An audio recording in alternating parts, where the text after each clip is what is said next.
So hey guys, welcome back to my another blog. तो guys मैं कुछ दिनों से कोई ब्लॉग नहीं बना रही थी क्योंकि यार कुछ थोड़ा सा प्रॉब्लम आ गया था। प्रॉब्लम क्या आया था कि मेरी जो नानी है उनकी तबीयत ज्यादा खराब हो गई थी और इस चक्कर में ना मम्मी की भी तबीयत खराब हो गई जब से पता चला कि नानी तबीयत खराब है। तो उधर मतलब अब ऐसा कंडीशन आया है कि मुझे लग रहा है कि लाइक मुझे स्कूल छोड़ना पड़ेगा क्योंकि यार नेक्स्ट मंथ अक्टूबर का है और अक्टूबर के महीने में बहुत सारे त्योहार पड़ने वाले हैं। लाइक 10 तारीख को मम्मी का ये अरे व्रत आता है ना, करवा चौथ है और उसके बाद फिर दिवाली है, फिर छठ है और जैसी नानी की कंडीशन चल रही है तबीयत की, तो उसे लेकर ना मम्मी बहुत ज्यादा घबरा गई हैं, एंजाइटी है उनको हो गई है।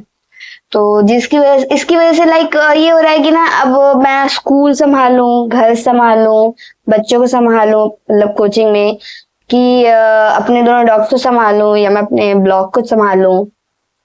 तो पूरा मतलब एक सर दर्द हो गया है कि यार किस किस को मैं संभालूं, किसको मैं छोड़ूं। तो ऐसे चक्कर में थोड़ा सा मतलब मैं एकदम इरिटेट हो गई थी, मैं बहुत परेशान हो गई थी और मैं कोई ब्लॉग नहीं बना रही थी कुछ टाइम से। कुछ पुराने ब्लॉग्स थे मैं वही अपलोड कर रही थी, मैं संभाल के रखी थी। बट यार अब मैं ये सोच रही हूँ कि सबसे पहले फैमिली होनी चाहिए। तो मेरे लिए तो ऑब्वियसली मेरी फैमिली इंपॉर्टेंट करती है। तो अब मैंने ये डिसाइड किया कि मैं स्कूल को छोड़ूंगी और अभी मतलब मम्मी को मेरी सबसे ज्यादा जरूरत है तो मैं अभी मम्मी के ऊपर ध्यान देना चाहती हूँ। ऐसा नहीं है मैं ब्लॉग नहीं बनाऊंगी, ब्लॉग तो भाई डेली जरूरी है मुझे बनाना, तो डेली ब्लॉग बनाना पड़ेगा। बट अभी तक मैंने इस टॉपिक पे प्रिंसिपल मैम से भी बात नहीं की अपने, अभी मुझे उनसे बात करनी है और समझ नहीं आ रहा है कि मैं उनको क्या ही बताऊं, क्या मैं बोलूं, क्या वो मुझे समझेंगी कि नहीं समझेंगी। वैसे मेरी प्रिंसिपल मैम है बहुत अच्छी, ऐसी बात नहीं है, वो फैमिलियर टाइप पर्सन है तो मेरी बात को तो समझेंगे, आई नो। बट यार ये होता ना कि जब मैं स्टार्टिंग में इंटरव्यू देने गई थी तो उन्होंने मुझसे ये बोला था कि पक्का पक्का पक्का आप करेंगी ना जॉब। तो मैंने कहा था यस मैम मैं करूंगी, क्योंकि मतलब घर पे बैठने से मुझे कुछ था नहीं, मतलब दैट्स व्हाई मैंने जॉब स्टार्ट सोचा था कि चलो यार थोड़ा सा जॉब वॉब करूंगी, थोड़ा सा घर से बाहर निकलूंगी, थोड़ा सा मन बहलेगा। बट अब क्या हुआ है ना कि किसी को पता रहता है कि कब कहाँ कैसा माहौल बन जाए। सेम मुझे भी नहीं पता था कि मेरी नानी का कंडीशन इतना खराब हो जाएगा। उनकी क्या कहते हैं बॉडी में ब्लड बहुत कम हो गया है। नानी की एज मेरी 90+ हो चुकी है। सो यही सब है, एकदम मतलब परेशान हो चुकी हूँ मैं भी। स्कूल भी संभालना पड़ता था इधर, तो मतलब चलो स्कूल में रहती थी ना, थोड़ा बच्चों के साथ रहती थी तो मन बहल जाता था, खेलती थी कूदती थी बात बात करती थी, तो उन लोग से भी थोड़ा अच्छा लगता था मुझे। टीचर्स भी मेरे बहुत अच्छे थे, जो हम लोग साथ मतलब रहती थी वो लोग भी बहुत अच्छे थे, तो उन लोग साथ भी मेरा मतलब बहुत अच्छा बॉन्ड बन चुका था। जब मैंने उनको बताया कि मतलब मैं स्कूल छोड़ने वाली हूँ तो उनका भी यही रिएक्शन था, क्यों छोड़ रही हैं आप। तो मैंने उनको यही बोला कि मतलब नानी का कंडीशन ज्यादा खराब हो चुका है और इसकी वजह से मम्मी भी बहुत परेशान है।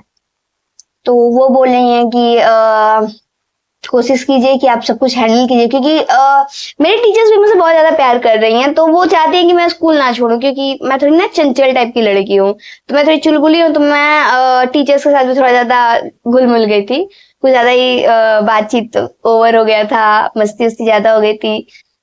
पर अब ये है कि फैमिली पहले।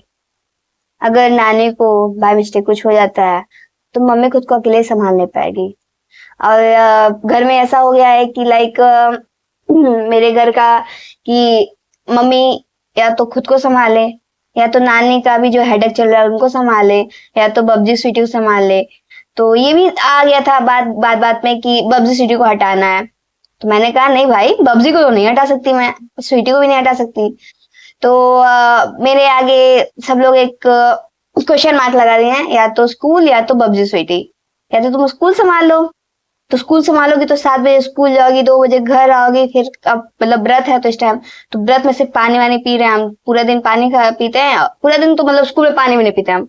सुबह का गया हम पानी वानी नहीं पीते, हम सीधे 2 बजे पानी पीते हैं। घर पे आते हैं तो मम्मी पानी बनाती हैं, उसका दही और चीनी और पानी मिक्स करके पानी देती हैं पीने को, वो पानी पीते हैं। उसके बाद फिर मम्मी फल वल देती हैं, फल खाते हैं। व्रत में हम चाय नहीं पीते हैं, क्योंकि चाय नहीं पीना चाहिए व्रत में, सोया नहीं जाता है तो हम सोते भी नहीं पूरा दिन, जिसकी वजह से मैं और थोड़ा सा यहाँ से ऐसी हो गई हूँ, सूख कर पतली हो गई बहुत ज्यादा, मेरा वेट भी बहुत ज्यादा कम हो चुका है। क्लास में चिल्लाने के कारण मेरी गले की वही वाट लग चुकी है। तो मैं दिन भर खाती भी नहीं हूँ, रात में एक टाइम भी मतलब कुछ भी आप ग्रहण कर सकते हो, तो वो भी एक इशू है। तो मतलब ये हो गया था ना कि मम्मी बोल रही हैं कि तुम स्कूल भी जा रही हो, घर पे भी आ रही हो। मैं घर का काम भी इस टाइम नहीं कुछ कर रही थी, बिल्कुल भी व्रत करना तो बिल्कुल नहीं कर रही थी मैं, इधर तबीयत थोड़ी सी खराब होती तो और नहीं कर रही थी मैं। तो मम्मी और ज्यादा थक गई हैं।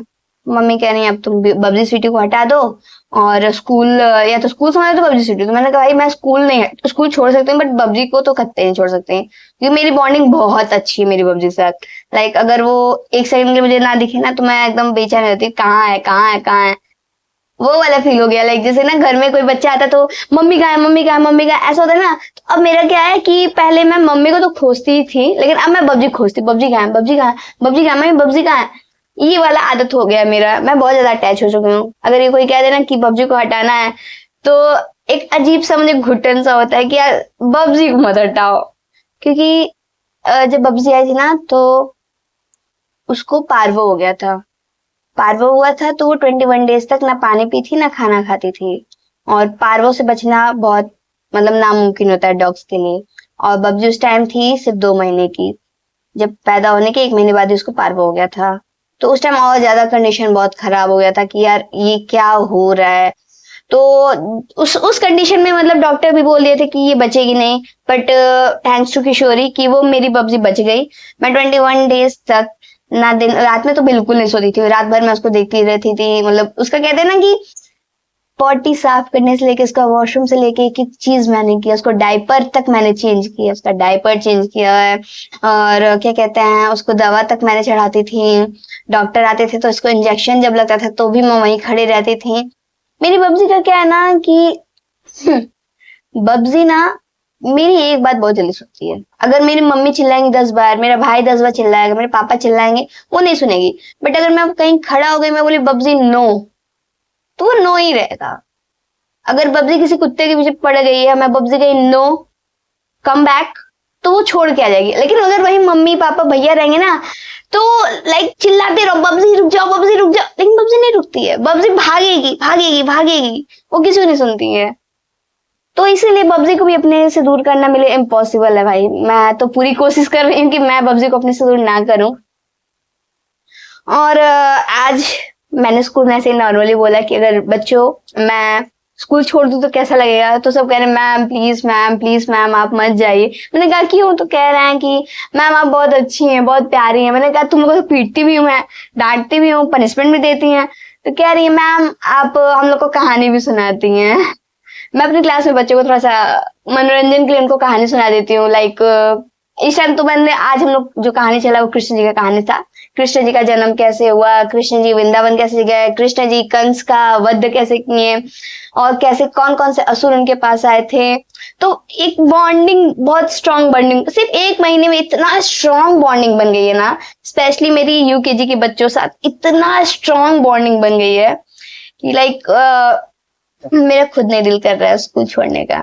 मेरा लिटरली मैं दिल नहीं कर रहा है स्कूल छोड़ने का, स्पेशली फॉर यूकेजी कि उनके साथ मेरी बहुत अच्छी बॉन्डिंग बन चुकी है। एलकेजी के बच्चे भी अच्छे हैं, ऐसा नहीं है, बट मुझे यूकेजी स्टार्टिंग से ही मिल चुका था हैंडल करने को।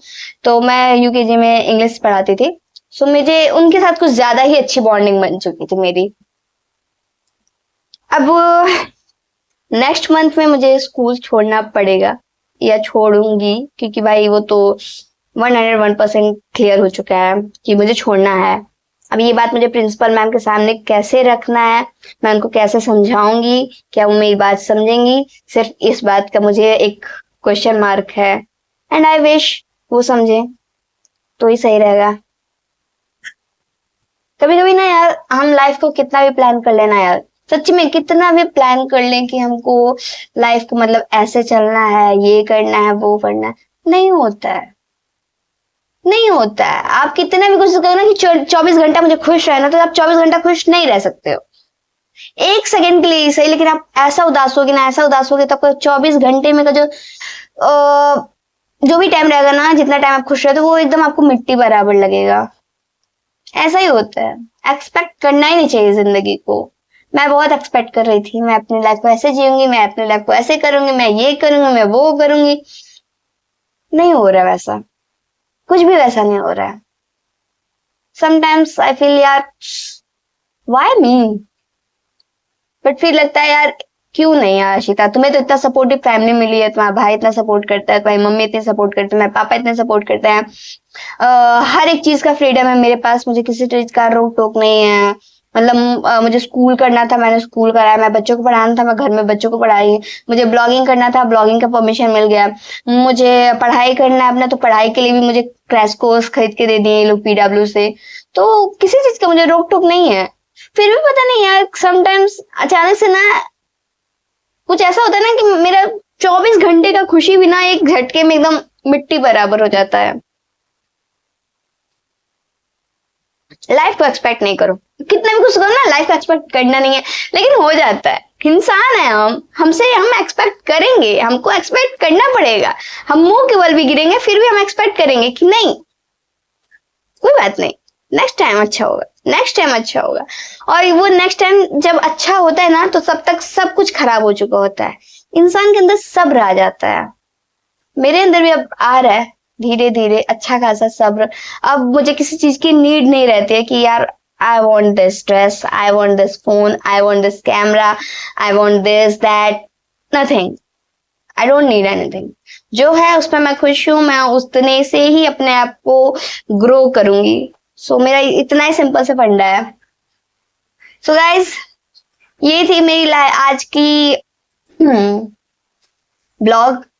मैं गिव अप नहीं करना चाहती हूँ, मैं गिव अप करूंगी भी नहीं। I know I can give my best.